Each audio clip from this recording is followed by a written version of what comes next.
Watch the newspapers.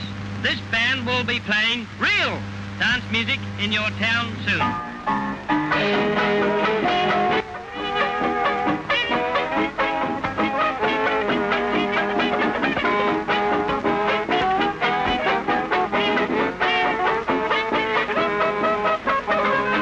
Epi Shalfoon and his orchestra held the Saturday night spot at Mount Eden's Crystal Palace for over 20 years.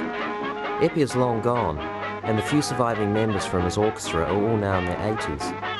How did they shape New Zealand's jazz history? And who will remember them after the last gig is over?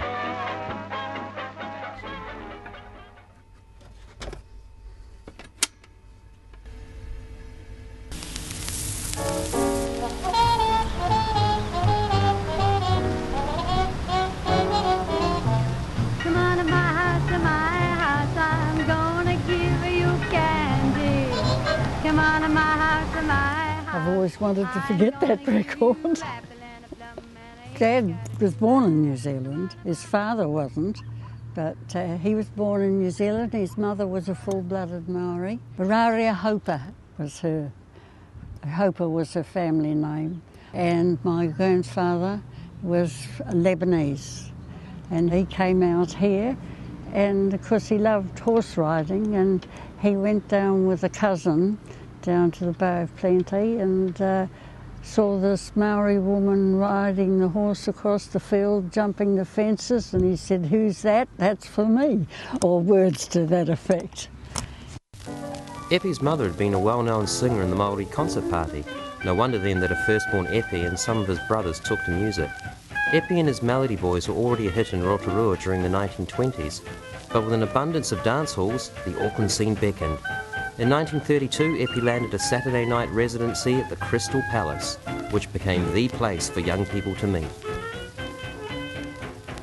The people that went out to the Crystal Palace went there because A, they were good dancers, and Dad played the type of music that good dancers wanted to dance to, and you just hear them say, "See you next week," you know. We had a lovely friendship together with the boys in the band, Dad and I. It was, you know, a real friendship, not just the boss and his daughter and the boys. It was all of us. The boys would come round on a Sunday afternoon for a couple of beers and go through the new numbers. Dad sort of didn't orchestrate the music. If a phrase caught the fancy of one of the boys and he would play it when they were rehearsing a number, Dad would say, "Oh yes, we'll keep that in."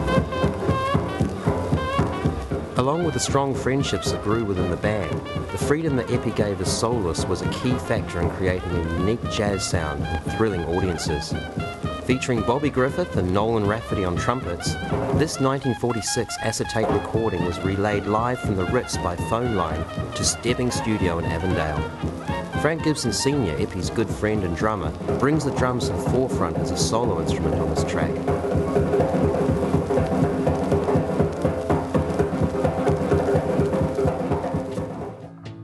But it's Epi's bass player Bob Ewing, now 83 years old, who is Epi's only original band member still playing professionally.